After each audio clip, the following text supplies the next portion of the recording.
qu'un État effondré, des services publics effondrés. C'est ce que nous avons vécu. Un manque de place à l'hôpital qui oblige à confiner toute la population pour éviter d'être submergé. Mais on pourrait dire aussi c'est le manque de médicaments, c'est le manque d'équipements, le manque de médicaments. 80% des médicaments que nous consommons dorénavant sont importés. Il y a à peine 20 ans, c'était le contraire.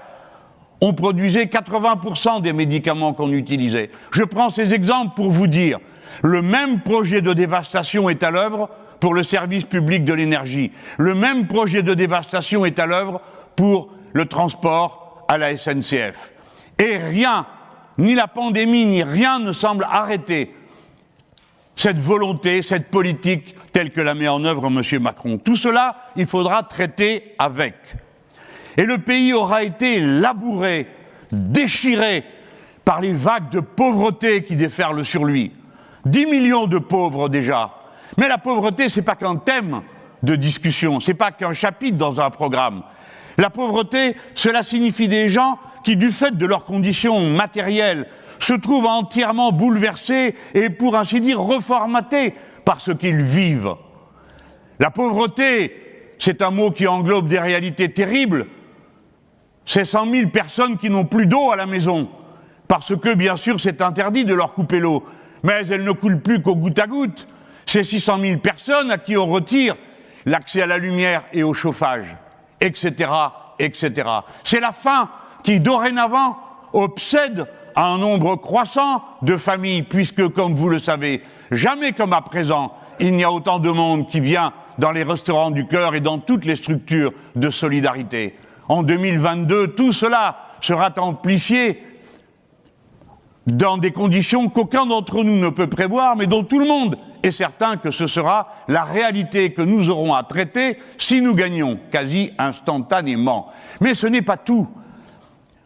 2022, des décisions essentielles sont à prendre. C'est pourquoi maintenant, il faut que les Français y réfléchissent. Et pas à la dernière minute, bien sûr, il y en a qui le feront, ou certains ont déjà des idées très arrêtées sur la situation. Mais en tout cas, il faudra qu'ils y aient réfléchi à temps pour que les événements émotionnels qui viendront, n'en doutons pas, en 2022, n'effacent pas de leur esprit les réalités auxquelles ils devront avoir à faire face quelques mois plus tard. Lesquelles ? D'abord, le fait que l'actuel gouvernement reporte à après 2022 toutes sortes de dépenses. Par exemple, l'augmentation des dépenses pour l'armée sera multipliée par 2 à partir de 2022. C'est ça qu'a décidé M. Macron. On se demande pourquoi il ne le fait pas avant, mais ça sera à partir de 2022. Le budget de la recherche, les dépenses devront être multipliées par 2 à partir de 2022. Et même si ça ne fait pas des sommes très importantes, il n'empêche qu'il va falloir les trouver. Je ne prends que ces exemples parmi bien d'autres, et pour ne pas abuser ce soir de chiffres et d'énumérations. Mais tout de même,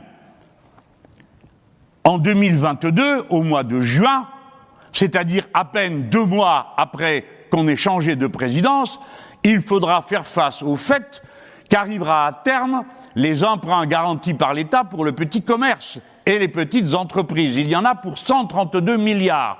Tout le monde sait que cette dette est irremboursable par le 90% de ceux qui la doivent. Il faudra donc prendre des mesures extraordinaires pour éviter que tout ne s'effondre d'un coup. À peine aura-t-on changé de pouvoir, car évidemment, quand un commerce, quand une petite entreprise s'effondre avec ses fournisseurs et ses prestataires de services. C'est donc une situation d'une extrême tension qui succédera immédiatement à l'élection présidentielle. Mais ce n'est pas tout encore. C'est en 2022 que l'Europe décide, pour finir, ce qu'elle doit décider à propos des glyphosates et de l'interdiction ou non de ces pesticides sur le territoire du continent européen. De la même manière, le pouvoir actuel a prévu que c'est en 2022 qu'on devra décider du calendrier de fermeture ou non des centrales nucléaires. Et puis, enfin, et surtout, et peut-être avant tout pour nous, qui auront à prendre, le cas échéant, les décisions politiques.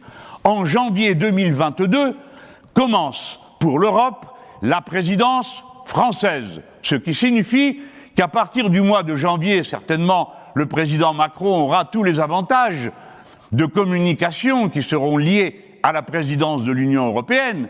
Mais si nous le battons, Et si nous le remplaçons, eh bien cela signifie qu'à partir du mois d'avril et jusqu'au mois de juillet, il faudra présider l'Union. C'est une chance extraordinaire pour pouvoir prendre des initiatives, notamment en vue de la sortie des traités qui aujourd'hui étranglent toute Europe sociale et rendent impossible toute coopération et fraternité entre les peuples qui sont poussés les uns contre les autres par des règlements absurdes de compétition. Voilà pourquoi cette année 2022 doit être préparée avec soin, méthode et discipline par nous, bien avant que les dates n'arrivent. Il faut être prêt à temps. Et c'est la raison pour laquelle le programme que nous avons préparé a une telle importance. Je vois que certains narguent, disent « Ah, vous avez un programme, il est à prendre ou à laisser ». Non, on a dit de toutes les manières possibles que ce programme était remis en discussion. Il est remis en discussion pour le compléter, mais il existe. Il a sa force. Et si personne ne veut discuter, eh bien, il existera. Il sera affiné et il s'appliquera si nous sommes élus. C'est la raison pour laquelle j'invite tous ceux qui m'entendent à accepter d'ouvrir avec nous la discussion, non pas en vue de je ne sais quelle fumeuse coalition de dernière minute, mais en vue de la majorité parlementaire qu'il s'agira de constituer après l'élection présidentielle si nous la gagnons, et nous nous battons pour la gagner.